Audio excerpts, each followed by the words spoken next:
तुर्की के share market को एक बड़ा झटका मिला है। जानेंगे क्या चला है यहाँ पर। अचानक से तुर्की की सारी सेखी बगारी क्यों निकली है। तो वहीं दूसरी तरफ भारत अब 7 फ्लोटिंग बना रहा है घेरने के लिए बांग्लादेश को चेक पोस्ट। जानेंगे जियोपॉलिटिक्स में बहुत कुछ चल रहा है, हमेशा की तरह जानने को मिलेगा बहुत कुछ। आइए जानते हैं इन खबरों को विस्तार से। तुर्की के रक्षा उद्योग, विशेष रूप से इसके ड्रोन जैसे बायरकतार TB2 ने हाल के सालों में वैश्विक स्तर पर ख्याति प्राप्त की है। इन ड्रोनों को यूक्रेन रूस युद्ध में शुरुआती सफलता के लिए जाना गया, जहां इन्हें रूसी सेना के खिलाफ प्रभावी माना गया। हालांकि भारत और पाकिस्तान के बीच मई 2025 में हुए 4 दिवसीय संघर्ष, जिसे ऑपरेशन सिंदूर के नाम से जाना गया, इसमें तुर्की के ड्रोनों की विफलता ने इसकी रक्षा उद्योग के प्रतिष्ठा को गंभीर नुकसान पहुंचाया। पाकिस्तान ने इस संघर्ष के दौरान तुर्की से प्राप्त बायरकर ड्रोनों का व्यापक उपयोग किया। ये ड्रोन, जिन्हें पहले यूक्रेन युद्ध में युद्ध का खेल बदलने वाला कहा गया था, भारत की मजबूत वायु रक्षा प्रणाली के सामने पूरी तरीके से विफल रही। भारतीय वायु रक्षा प्रणालियों, विशेष रूप से स्वदेशी ड्रोनों और इजराइल निर्मित हारोप ड्रोन, जिन्हें लॉटरिंग मुनिशंस कहा जाता है, इसने तुर्की के ड्रोनों को या तो मार गिराया या उनके लक्ष्यों तक पहुंचने से रोक दिया। भारतीय सेना ने इन ड्रोनों को न केवल भारतीय हवाई क्षेत्र में प्रवेश करने पर नष्ट किया, बल्कि कई ड्रोनों को पाकिस्तानी क्षेत्र में ही मार गिराया।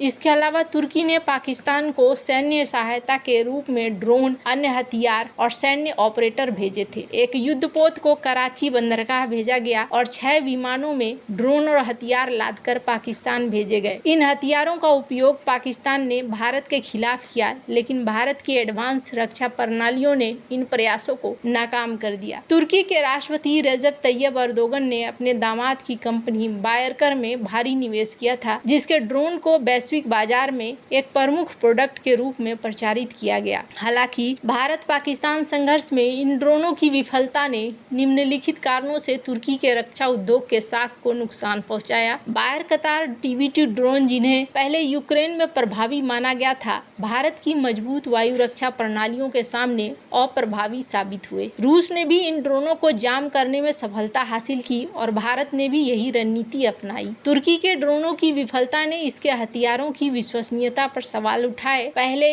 इथोपिया, सोमालिया और लीबिया जैसे देशों में इन ड्रोनों का उपयोग सफल रहा था, लेकिन भारत जैसे तकनीकी रूप से एडवांस देश के खिलाफ इनकी नाकामी ने संभावित खरीदारों का भरोसा कम किया। तुर्की का पाकिस्तान के प्रति खुला समर्थन और भारत के खिलाफ हथियारों की आपूर्ति ने भारत तुर्की संबंधों को खराब कर दिया। भारत ने तुर्की की एक कंपनी का विमानन लाइसेंस रद्द कर दिया और तुर्की के सामानों के बहिष्कार की मांग उठी। हथियारों के विश्वसनीयता का सवाल नया नहीं है। शीत युद्ध के दौरान अमेरिका और सोवियत संघ के बीच हथियारों की श्रेष्ठता पर बहस होती रही है। एक प्रसिद्ध उदाहरण 9 जून 1982 का है, जब इजराइल ने अमेरिका निर्मित F-16 लड़ाकू विमानों का उपयोग करके सीरिया के सोवियत निर्मित MiG-21, MiG-23 विमानों को बिना कोई नुकसान उठाए नष्ट कर दिया था। इस घटना ने सोवियत हथियारों की विश्वसनीयता पर सवाल उठाए थे। उसी तरह भारत पाकिस्तान संघर्ष में तुर्की के ड्रोनों की विफलता ने इसके रक्षा उद्योग की कमजोरियों को उजागर किया।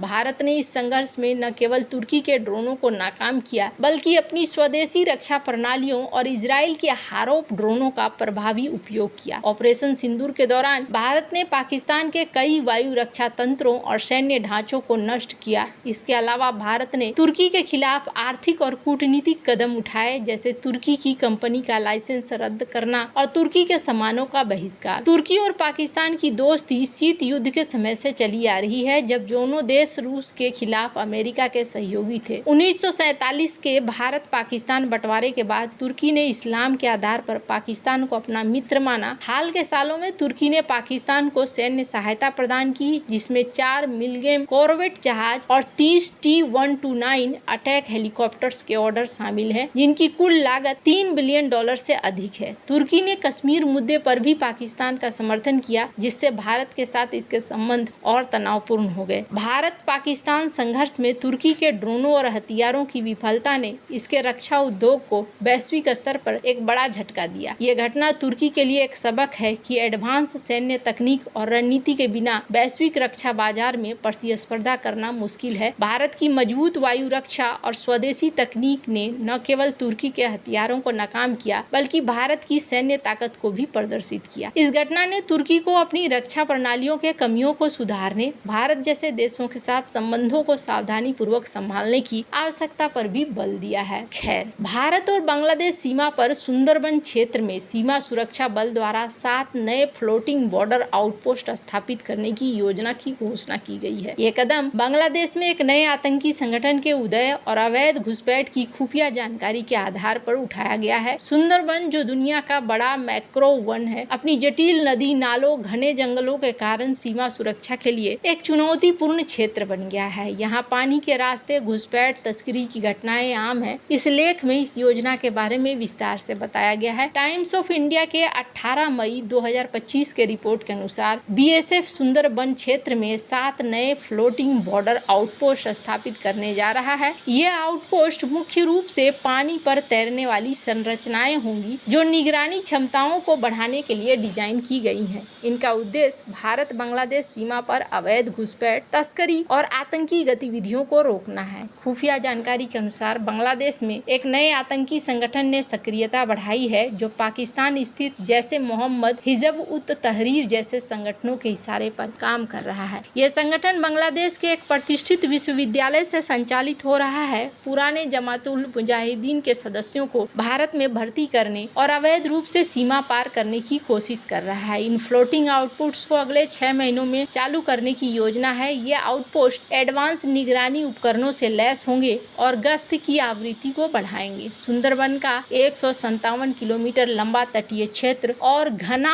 मैंग्रोव जंगल घुसपैठ के लिए विशेष रूप से संवेदनशील है। इन आउटपोस्ट से मौजूदा सीमा चौकियों के बीच की दूरी कम होगी, जिससे निगरानी और प्रतिक्रिया में सुधार होगा। सुंदरबन में फ्लोटिंग बॉर्डर आउटपोस्ट का उपयोग नया नहीं है। बीएसएफ ने पहले भी इस तरह की रणनीति अपनाई है, जो इस क्षेत्र की अनूठी भौगोलिक चुनौतियों को देखते हुए प्रभावी साबित हुई है। 2002 में फ्लोटिंग आउटपोस्ट की शुरुआत हुई। टाइम्स ऑफ इंडिया के 4 नवंबर 2002 की एक रिपोर्ट के अनुसार बीएसएफ ने उत्तर 24 परगना में इच्छामती नदी पर 3 फ्लोटिंग बॉर्डर आउटपोस्ट स्थापित करने की योजना बनाई थी। इन आउटपोस्ट को जहाजों पर बनाया गया था ताकि 89 किलोमीटर लंबे नदी क्षेत्र में तस्करी और घुसपैठ को रोका जा सके। उस समय बीएसएफ के इंस्पेक्टर जनरल राजेंद्र सिंह ने बताया कि नदी क्षेत्रों में पारंपरिक स्थल आधारित चौकियों से गश्त करना मुश्किल था, इसीलिए फ्लोटिंग आउटपोस्ट की जरूरत महसूस हुई। इस कदम से निगरानी और गश्त को और सघन किया गया। 14 अगस्त 2019 की एक रिपोर्ट में द एशियन एज ने बताया कि बीएसएफ ने सुंदरबन में 6 और फ्लोटिंग आउटपोस्ट स्थापित करने की योजना बनाई थी, जिससे कुल संख्या 9 हो जाएगी। ये आउटपोस्ट कोचिन शिपयार्ड लिमिटेड में बनाए जा रहे हैं और 2022 तक चालू होने की उम्मीद थी। बीएसएफ के इंस्पेक्टर जनरल वाई.बी. खुरानिया ने बताया कि ये आउटपोस्ट 300 करोड़ रुपए की लागत से बनाए जा रहे हैं ताकि सीमा पर तस्करी और अन्य अपराधों को रोका जा सके। वर्तमान योजना बांग्लादेश में हाल के राजनीतिक बदलावों, भारत विरोधी तत्वों की बढ़ती गतिविधियों के जवाब में है। खुफिया अधिकारी के अनुसार आतंकी संगठन विशेष रूप से युवाओं को निशाना बना रहे हैं और जल मार्गों के माध्यम से घुसपैठ की कोशिश कर रहे हैं। सुंदरबन का नदी वालों वाला इलाका और घना जंगल इसे घुसपैठ के लिए आदर्श बनाता है। नए फ्लोटिंग आउटपोस्ट से न केवल निगरानी बढ़ेगी, बल्कि बीएसएफ की त्वरित प्रतिक्रिया क्षमता भी मजबूत होगी। वैसे आपको क्या लगता है, इन सब मामले में आपकी क्या राय है? कमेंट कर जरूर बताएं।